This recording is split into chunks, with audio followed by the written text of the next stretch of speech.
We are honored to welcome Deb Hall with the Utah Pride Center and presenting to us today. As you have questions throughout the presentation, feel free to put them in the chat.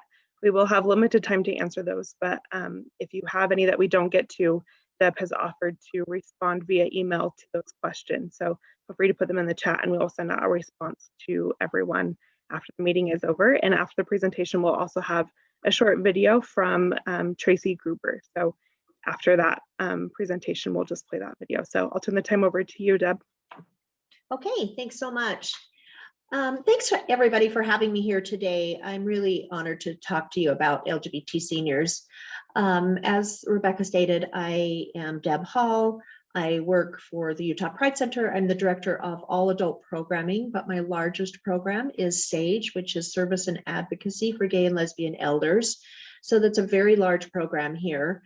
My contact information is on this first screen. If you want to put that, you're welcome to email me or call me. That's my personal cell phone number. So you're welcome to call me or email me anytime. If you think of a question after we all go away for the day, you can email me anytime. This may feel a little funny, but before we get started, I want to give you some LGBT 101.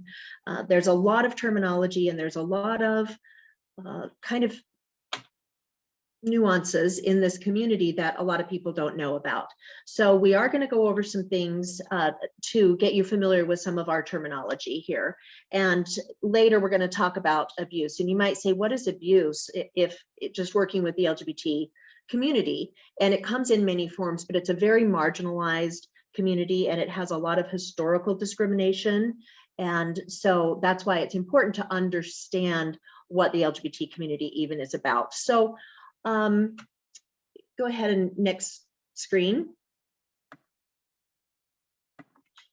We are going to, first of all, start with our alphabet. What does that alphabet even mean? Some of you have maybe seen it. You'll see LGBTQ, LGBTQ+, LGBTQIA, LGBTQIA2S. What on earth does all of that mean? Let's go over it just a little bit. L is, of course, lesbian, which means a woman who is sexually and or emotionally attracted to other women, though some women will refer to themselves as gay. Most of the time you will hear that from a senior woman. You probably won't hear a lesbian, a woman who is only attracted to females, call herself gay if she's 15 or 20 or somebody young. G is for gay. In the past, this term was predominantly used for men who are sexually and or emotionally attracted to men. However, gay today can be used for anybody who is attracted to their same sex or gender. B is for bisexual. People who identify as bisexual are emotionally and or sexually attracted to to both men and women or more than one gender. T is transgender. Maybe that's new for some people. It's used to describe someone whose gender identity or expression differs from what is expected based on the sex they were assigned at birth. Some people who have transitioned to their true gender choose an identity just as male or female instead of transgender. And as a side note, if you're ever introducing someone that may be a person that's transgender, we don't say this is a trans man or this is a trans woman, because that's not their only identity. That's not their first identity. This is a man who also happens to be trans. So that's really important. That feels kind of violating if you make transgender their first and only identity. When we get to the Q, it's a little bit tricky because in the past, the word queer has been used as a discriminatory slur, but the term has been kind of reclaimed by our community. And queer is often used as a broad term for anyone who is not straight and not cisgender. Cisgender, if that's a new word for you, cisgender people are those whose gender identity and expression match the sex they were assigned at birth or the gender they were assigned at birth. Although some people proudly identify as queer, there are some people in the LGBT community who still find the term offensive. Mostly that will be seniors. We're going to talk about why that is a little bit later. Q can also mean questioning, and questioning refers to someone who might be questioning their orientation, or someone who doesn't really know how to identify themselves yet, but they know that they don't fit into just a heterosexual category. I applies to intersex people, and intersex people naturally have biological traits such as hormonal or anatomical or genetic differences that don't fit the typical definitions of male or female. Being intersex is not linked to your sexual orientation or gender identity. As another side note, it's hard to know exactly how many people are born in the United States who are intersex because it comes in many forms. But we're not going to go into a lot of that. We're going to explore it a little bit today, but there's a lot of information and a lot of documentaries that are very good out there if you want to kind of explore that yourself. We think that about 1 to 2 people in every 100 people born in the United States is intersex. So it is a really interesting topic and helps us understand a little bit about human sexuality and how we identify ourselves. A can stand for 2 different terms. The first is asexual, which is often shortened to ace. And those individuals do not experience sexual attraction or do not have an interest in or a desire for sex. People of different sexual orientations and other gender identities can be asexual. The other meaning of A in LGBTQIA is ally. So anyone who identifies as cisgender and straight, but supports social and legal equality for LGBT people. You might also see 2S, that's kind of new. So if you haven't seen it, it doesn't mean you're behind the times. It is kind of new, but 2S stands for Two-Spirit inside the Indigenous community. In short, that means a person who embodies both a masculine and feminine spirit. In our indigenous culture, that's an honor, somebody who embodies both male and female, and that's very celebrated in that culture. Today, the term Two-Spirit is kind of an umbrella term that does not define simply sexual orientation. It's not simply a spiritual role or a societal role. It is not simply a gender role. It's all of these things all at once. And if we were to use English to describe the meaning of Two-Spirit, it's a little bit difficult because our language tends to be very black and white. But a very close description of the term is that if the sun is male and the moon is female, then 2 spirits are the dusk, 2 spirits are the dawn, and 2 spirits are the time in which the sun and the moon occupy the sky at the same time. If someone is not an Indigenous person, they cannot identify as Two-Spirit. Two-Spirit goes so much deeper, but in the interest of time, that's as deep as we're going to go today. The other letters that you'll see in our alphabet for the Pride Center, if you ever see any advertising for us, will generally be LGBTQ+, and that plus is there because it indicates that there's just so much more. I personally identify as pansexual, and you're probably never going to see that in the alphabet. Don't worry if you don't know what that means, I'll talk about it. The next thing, next slide, please. The next thing we're going to talk about is this is our genderbread person, and this might help you put some understanding into all that I just talked about. So number 1 is your identity. So it's our brain, and that's how you think of your gender. Your attraction is your heart or your heart space, and that's who you're drawn to sexually or romantically. And we all know that really feelings don't come from your heart, it really comes from our brain. But just for today's purposes, let's say that our attraction comes from our heart space. Your expression is how you choose to identify or show up in the world, how you present to the world through your actions, through your clothing. So for instance, you may identify as female in your brain. You think of yourself as a female, but you're much more comfortable presenting in more masculine clothing, or maybe you have a historically masculine job. It doesn't mean you shouldn't have it if you identify as a woman. It just means it's historically maybe a male dominated profession. Sex are the physical traits you were born with or the gender you were assigned at birth. So that's a little bit hard, but hopefully that explains a little more. Okay, next slide. So we're going to talk a little bit about sexual and romantic orientation examples. So there's so many, and I've listed some of them here. I'm not going to do all of them because I have a couple of things. I want to save some time at the end for questions. And if I go through all of these, it's really long. So let's talk about one that you might not have heard of, which is demisexual. And that is you experience sexual attraction infrequently. When you do, it's only after developing a strong emotional connection to someone. I think we all know heterosexual, homosexual, pansexual, you're attracted to people of all genders. What we know for sure, we didn't used to know this, but we know for sure that gender identity and gender is a spectrum. Our sexuality is on a spectrum and it can be fluid.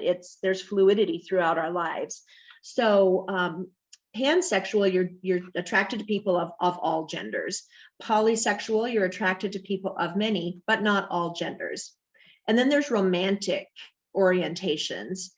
So aromantic, you experience little to no romantic attraction to anyone, regardless of their gender. Gray romantic, you experience romantic attraction very infrequently. Panromantic,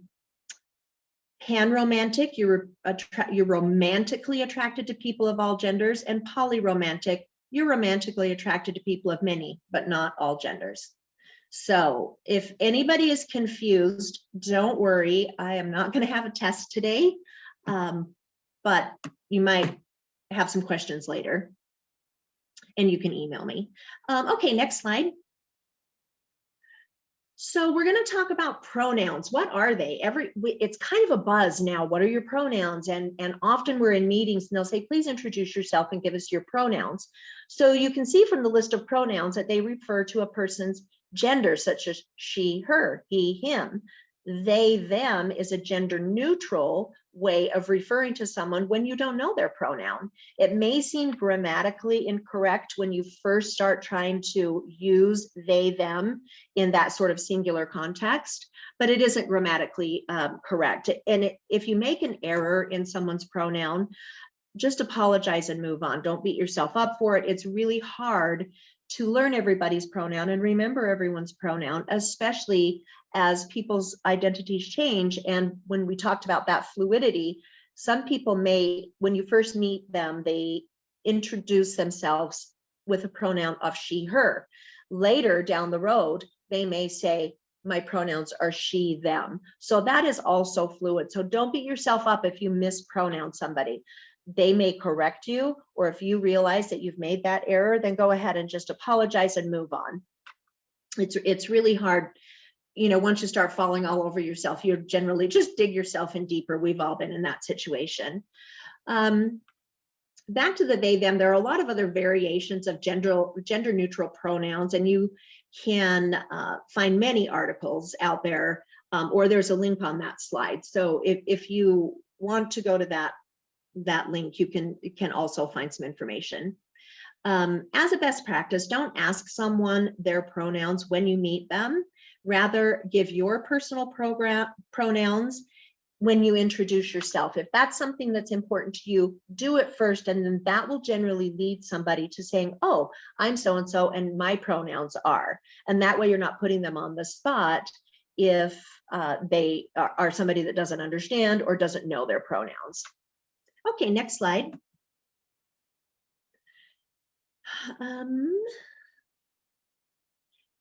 So we're going to talk a little bit about senior stats.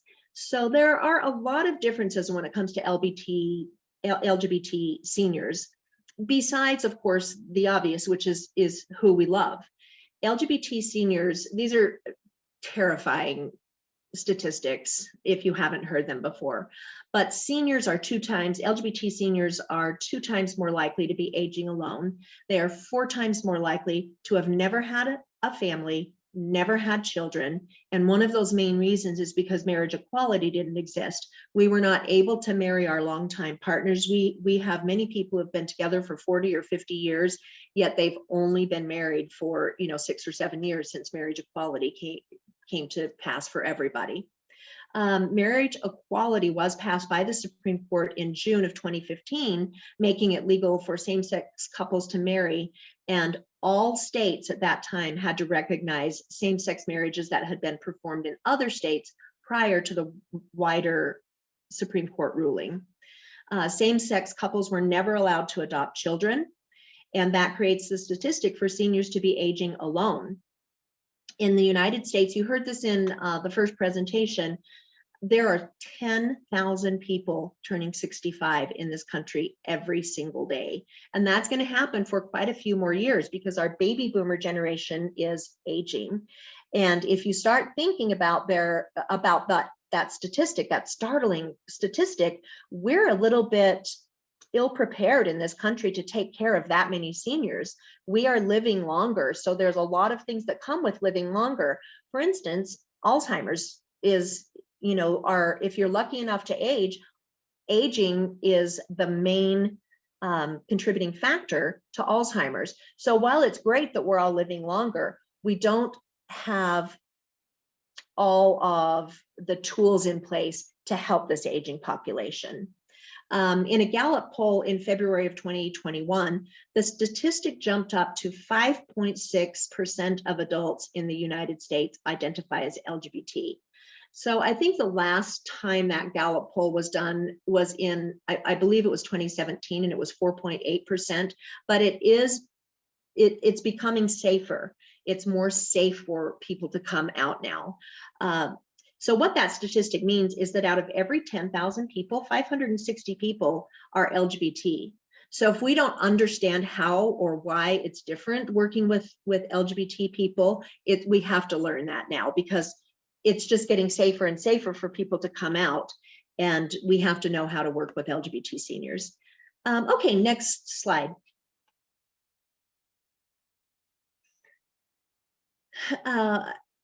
LGBTQ history, we're going to go over a little bit of history.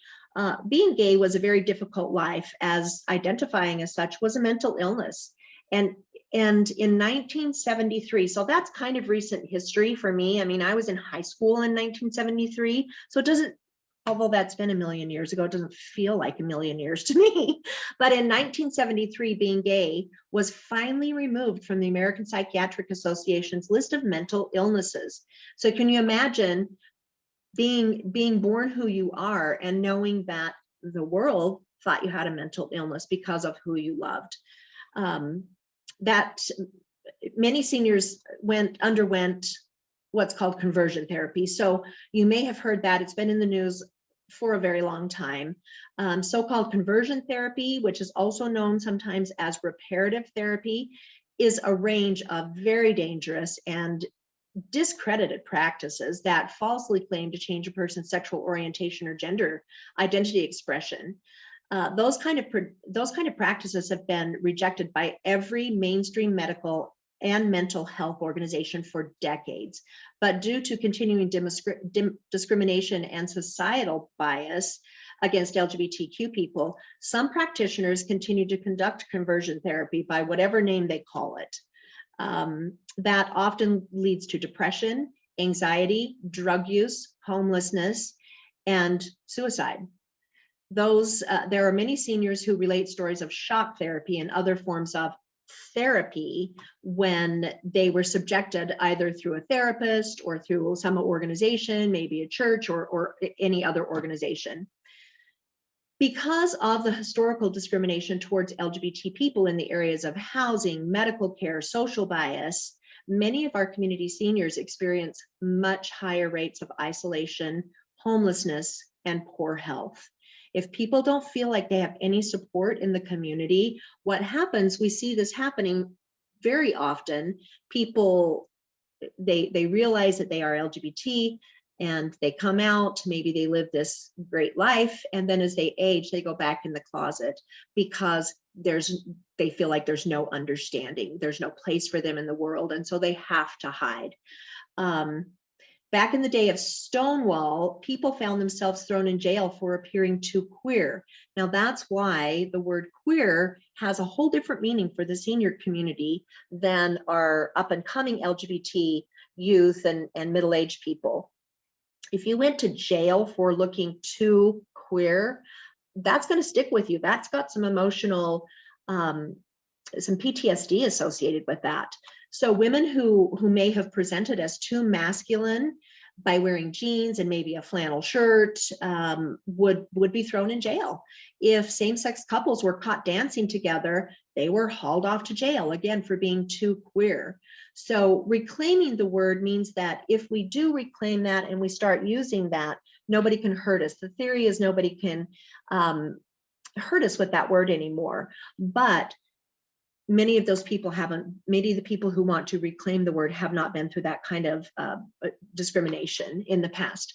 So the seniors remember the negativity and the fear around being queer in their community and in their younger lives. So throughout history, there's been a lot of discrimination in every way toward LGBT people, and that includes housing and medical treatment and employment. And in the 1980s, if you were around in the 1980s, you'll remember the AIDS crisis, where we lost much of the gay community. The gay men community watched in horror as their friends and their partners and their lovers were dying because physicians refused to treat them. In Utah, we had Dr. Kristen Reese and Maggie Snyder, who worked tirelessly to treat our entire LGBT population, our entire gay male population. Dr. Reese and Maggie Snyder worked together for years to bring justice to this community.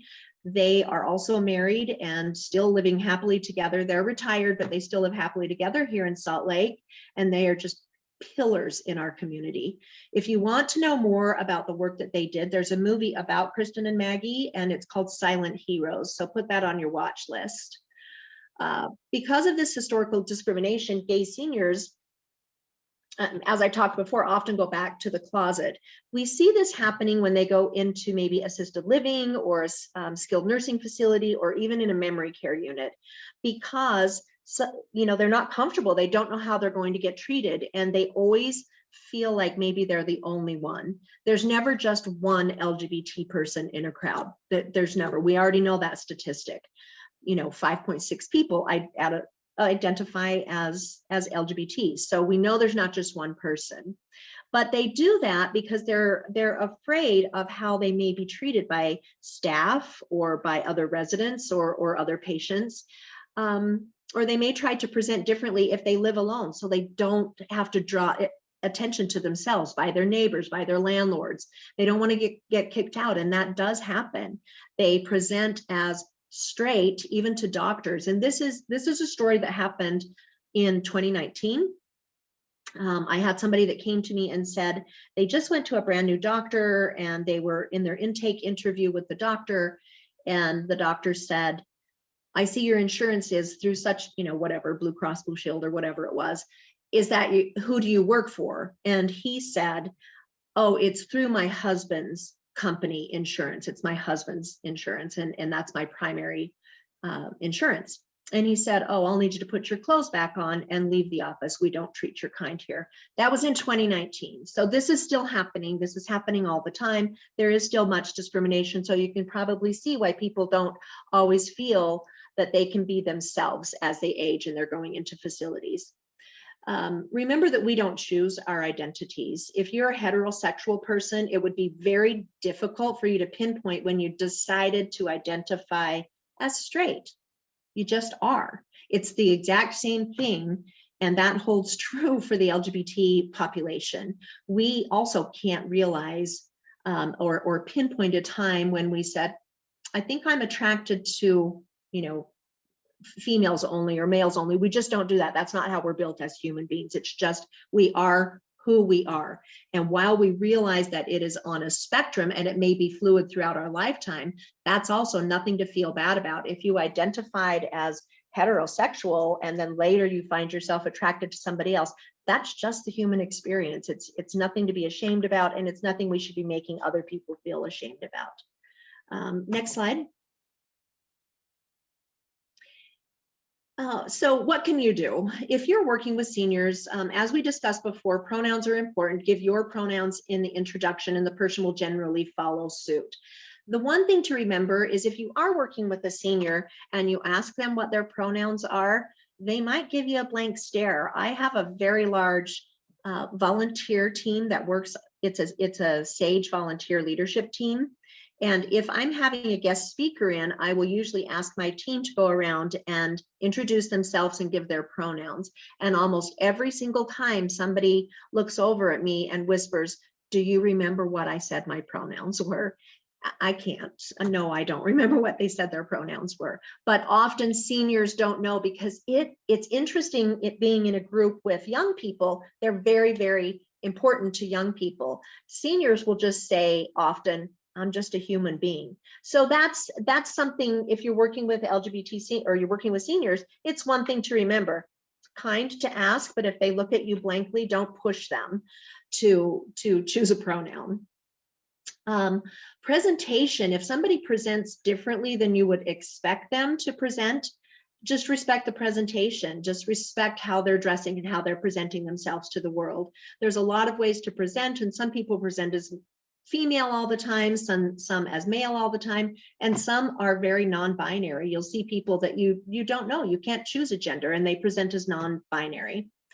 If there are kind of subtle signs, so if you're working in a long-term care situation or with seniors in any situation, really, if you're serving the public, there are a lot of little subtle signs that you can put forth with very little effort to say that you are affirming, you're LGBT affirming, you're LGBT accepting. That might be, if you have a lanyard with your badge on it, put a little rainbow pin on your badge. Hang a rainbow flag in your office. If you work in a public building, when it becomes Pride Month, which is June, is always Pride Month, do an LGBT flag raising. Those are really easy things to do, but it does show your support and your acceptance of the LGBT community. If you do choose to hang a flag, a good rule of thumb is to use this flag that you see on the screen right now, which is a progressive flag, and that flag shows inclusivity for our Black and Indigenous community members. So that's kind of the flag that we use now. It used to just be the rainbow flag, but you see the black and brown stripes, that's for our Black and Indigenous communities, and also the pink, blue, and white is for our transgender community. So if you didn't know what that, you'll see flags everywhere right now because it is Pride Month. So that kind of gives you a little flag exploration. Cultural competency is something that's very important. If you don't have in your office a cultural competency specific training for LGBT specific training, you can contact the Pride Center and we do offer that. So that's always, it's through Amanda Darrow, who's our Youth, Family, and Education Director. And she does that education and it is absolutely fantastic. So contact us if you have an organization, you work for an organization, or you know of an organization that could use that kind of training. The history of the LGBT people, the history of the LGBT community is very diverse. It's filled with historical discrimination, but a lot of resilience and a lot of pride. There are a lot of books and movies and interesting facts to this community. So it'll be a rabbit hole, I promise, if you start trying to research, but there's a lot of information out there and a lot of self-education that you can do, or you can always call me. If you are serving LGBT clients, please try to be compassionate. Remember, there's a lot of PTSD associated with LGBT seniors, and we don't ever want to stir up that those things that bring people back to their PTSD. Treat LGBT people with the same respect as, wait a second, it says our breakout room is going to close in 54 seconds. I think you can ignore it and just keep going. Okay. If you close the pop-up screen, you should be okay. That scared me. I'm like, I haven't talked that long yet. So anyway, treat LGBT peoples with the same respect as everybody else. We don't want special treatment. We just want equal treatment. If you are interested and you like TED Talks, there's a really good TED Talk called The Gay Agenda. And I highly, highly suggest, I don't have time to show it today, but I highly suggest you go on and watch it. It's really good. And at the end of it, you're going to go, why are people worried about the gay agenda. It's really called the United States Constitution. That's the gay agenda. We want to be treated just like everyone else. Okay, next slide. So now let's talk about what I do. We're going to talk about SAGE. The work at the Utah. We're going to reopen the rooms. My apologies. I didn't realize that countdown was so quick. Let's go for it again. All right. Back to your rooms.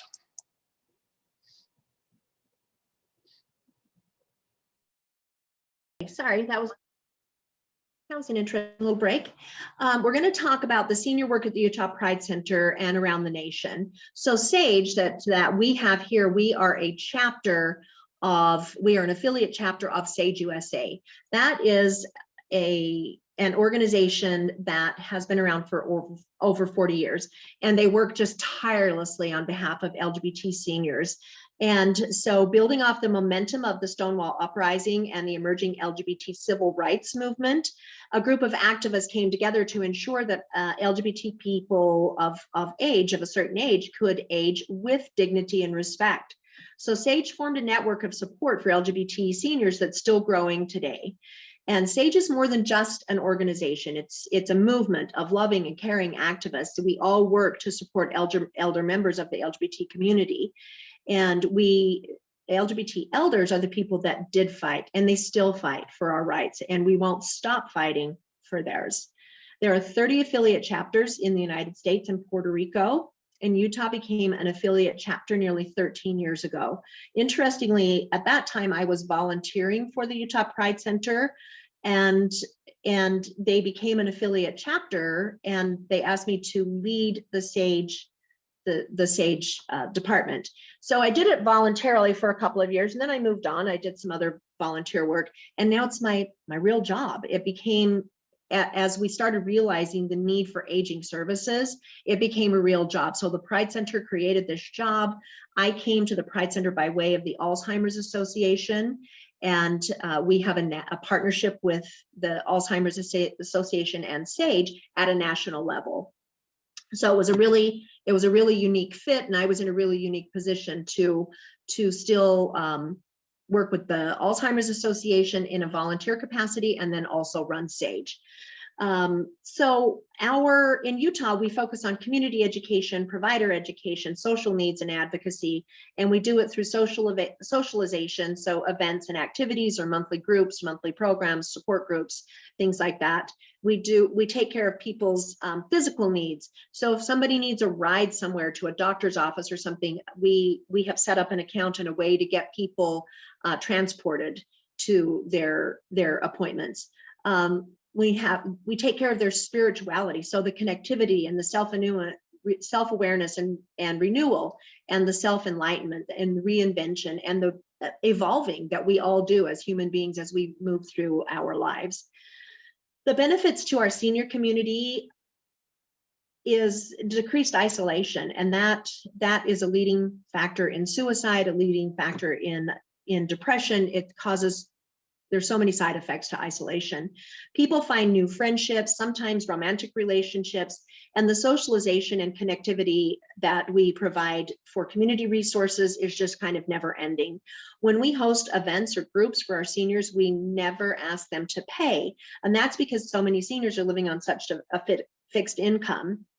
And I learned that pretty early on. I did an event I rented a theater and I had a movie and I had this gigantic lunch. And so I thought, to help pay for the theater, I charged $7. And it was at Halloween time, and we showed the movie Whatever Happened to Baby Jane, which is so great. But somebody came to me after that event and said, how was the event over the weekend? I really wanted to go. That's my favorite movie of all time, but I'm on Social Security and I don't have $7 left at the end of the month. And so right then I knew that I couldn't charge. So it's become very important for me to apply for grants when I see them, to at the Pride Center, we don't have national funding. We don't have governmental funding. We have, our money comes from our Pride Festival. It comes from donors, private donors, and it comes from grants. So we're always busy trying to raise money to take care of seniors. The suicide rate in this country increases as we age. There's a lot of factors that contribute to senior suicide, again, such as isolation, the inability to meet financial obligations, people being unable to afford medication that they need. They also, seniors have access to the tools used in suicide, such as firearms or overdosing on medication. And reducing that risk of suicide is at the very heart of absolutely everything I do here at the Pride Center. Next slide. So we're going to talk a little bit about Sage Table. This is one of the things that we do at a national level. We do it also here in Utah. Of course, we didn't do it last year, but we're starting to do it again. Sage Table provides a way for seniors and youth, LGBT seniors and LGBT youth, to sit together. And the idea and the premise behind that is if you share a meal together, generally conversation kind of just happens organically. It's very important for the youth to be able to see on whose shoulders they're standing. Kids who are growing up now, who are part of the LGBT community, don't know that it wasn't always okay to get married. They don't know that they couldn't always adopt children. They don't know the history. They don't know about being too queer. So it's very important to have those conversations with youth, and youth in turn give the seniors a lot of education. They can talk about why pronouns are important to them. They can talk about different identities, because seniors, again, if you remember back, we just used to be gay or lesbian. We didn't have all these other identities. So the youth can help seniors understand that. And it's in a very non-threatening, very social environment. So it's just an amazing opportunity for seniors and youth to get together. So the last time we did it here in Utah was in early March of 2020. And we partnered with UMOCA, which is Utah Museum of Contemporary Art. And we had a bunch of high school students who had already come out. These are kids who are already living an out LGBT life, and some seniors. And we created a 3-piece art project that became part of a traveling installation for the Damn These Heels Film Festival. Now, of course, the film festival wasn't held in person last year. And I don't know if it will become part of that festival as it becomes more of an in-person festival again, but that was a really unique and interesting experience.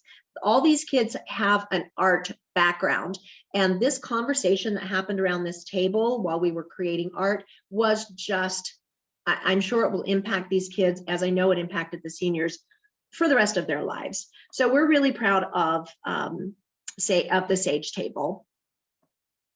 Next slide. We just had, I don't know if you had an opportunity to go to our Pride Festival. It was different this year than any other year. It was a garden, and people could just walk around and kind of learn about our history, the history of the LGBT community. One of the things that I really wanted to highlight in our senior programming and our adult programming was the Sage Table. So this is what our Sage Table looked like.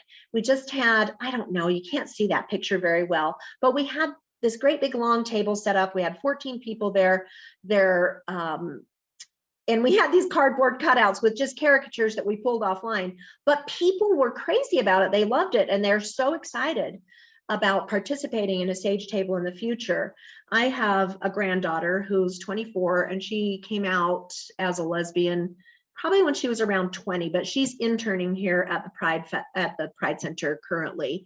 She just graduated from the University of Utah, and she's got to finish her internship, so she's doing it here, and she's setting up a program that will be ongoing so that we have a Sage Table to get this interaction going between seniors and youth every single quarter ongoing. So I'm really, really proud of that, but I thought this was cute, which is why I stuck this slide in there. Okay, next slide. There are 5 myths about seniors, and that is that age is a disastrous disease, which nobody wants to admit having, but which affects us all if we're lucky, correct? Old age is not a disease. It is a strength and survivorship, a triumph over all sort of vicissitudes and disappointments, trials and illnesses. Another myth is that old age is mindless. You know, you can't learn anything after 30, and we know that's not true. And then after 50 is just a question of time before senility sits in. That kind of thinking makes me actually really furious because it happens to me. I get treated because I'm almost 63. And sometimes when I go to just in a store or something, somebody speaks to me in a fashion that they think I'm 2 years old. They speak to me like I'm 2 years old. So the silencing of seniors and the dismissive way that seniors are spoken to is an indication that we're mindless. There's a myth that we are sexless, that we are useless, that we are powerless. We are none of those things. Old age and aging is it's a blessing. That was created by Maggie Kuhn, who was the founder of the Gray Panthers. So it has nothing to do with the LGBT population, but it does have to do with aging and some of the hardships that people deal with as they age. Next slide. Ooh, I'm getting close. So what can you do? If you're working with or engaging with seniors, just be respectful. One of the things that's most disrespectful is calling someone honey or sweetie. I know everyone experiences this, but those are terms of endearment. And we use terms of endearment with people we know. So the person who's taking my money at 7-Eleven for a Diet Coke, if they call me sweetie, I can tell you that just makes my skin crawl because I'm not dear to them. They don't know me, and it's really inappropriate to do so. Also, when we call somebody honey or sweetie or dear, think about when we start doing that. It's when we're talking to children. And adults and seniors are not children. We don't have to address them the same. Oh, sorry, I lost my spot for a second. So don't baby talk, listen to people's stories. I've worked in long-term care, I've worked in memory care, and I've worked in assisted living and SNFs and all of those places. And I hear people baby talk to people. I also hear people who say, I want to tell you my story. I want to talk about my life to you. And sometimes I know that skilled nursing facilities, they're understaffed. It's always based on census, on how many people you can have working at a time. But it is just incredible to listen to seniors. I don't really even consider myself a senior, but I have some good stories and I'd love somebody to listen to them sometimes. So if you're working in an industry where you have that ability, especially an LGBT senior, they may have a whole different story than a heterosexual senior. So listen to their stories. And above all, just be kind. Just ask them questions, be engaged, and be willing to learn. Seniors feel very, very silenced. And I wanted to end this with my very favorite poem. I think I have time. I'll just read fast. It talks about, this is a poem about how hard it is to get attention when you're a senior. You become very invisible. And if you're not a senior yet, you will notice that as you age. We are a young world. The world loves youth, and we all love youth, and we should. They are our future, but we should also love our seniors. So this is called All the Time, and it's found in the book, When I Am Old, I Shall Wear Purple. It's by Michael Andrews, and this just talks about this senior lady. It was 93 degrees. She wore 3 sweaters, a sweatshirt, some long pants, a few dresses, rolled down nylons, sneakers, a feather boa, and a 47-year-old mink. She bought the mink for consolation the day she outlived her last husband.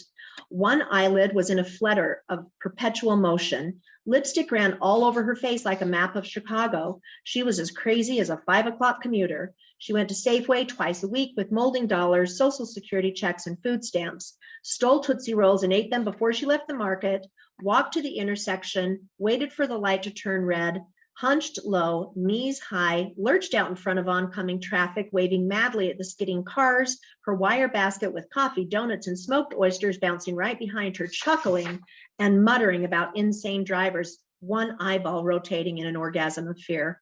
It was her little joke. Once a policeman stopped her, she kicked him in the shin, scattered his citations all over the street, yelled rape in her reed-piped voice, and scurried home, muttering about cops. After that, the police left her alone. But sometimes they spoiled all the fun by stopping the traffic at her favorite crosswalk.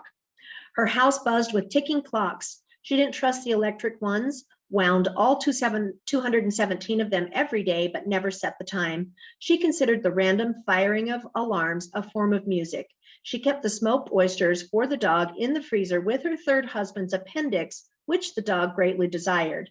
But the old lady kept it in memory of the surgeon she married after he performed the appendectomy in which her third husband died of cancer, of everything. But sometimes at night she beat on the windows across the air shaft with a broom handle, shouted obscenities and yelled, "You keep quiet in there, you keep quiet." After a while, they sealed up the windows. It was getting harder all the time to get someone's attention. My favorite poem. It's the first time I read it out loud without crying, so I'm pretty proud of myself right now. Okay, that's all I have. I don't know if any questions came in. I can't see that screen. Does anyone have any questions? I don't see any questions yet, but we'll give everyone just a second in case they'd like to put some in the chat. We've got a couple minutes. Look how good I did. 11:49. Remember I said I had to go for 3 hours? I really went through that quickly.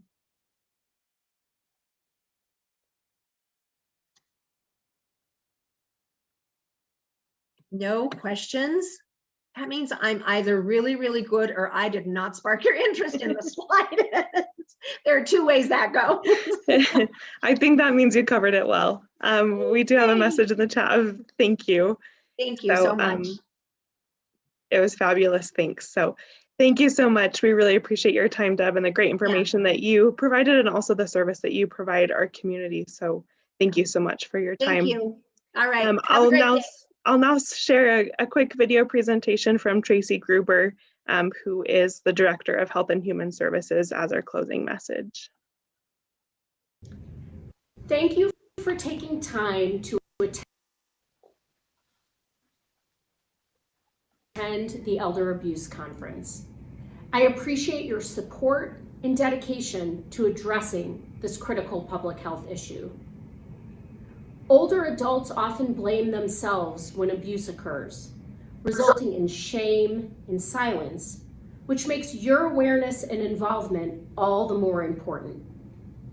If you have reason to believe that an older adult has been the subject of abuse, neglect, or exploitation, please contact Adult Protective Services at 1-800-371-7897 or contact the nearest law enforcement agency. It's imperative that we all work together to increase awareness and reduce mistreatment of vulnerable Utahns. Thanks again to everyone for joining us. Looks like Deb put her contact information in the chat, so if you have any questions, feel free to reach out to her. Thank you everyone for your attendance and participation today. We appreciate you joining us. Take care.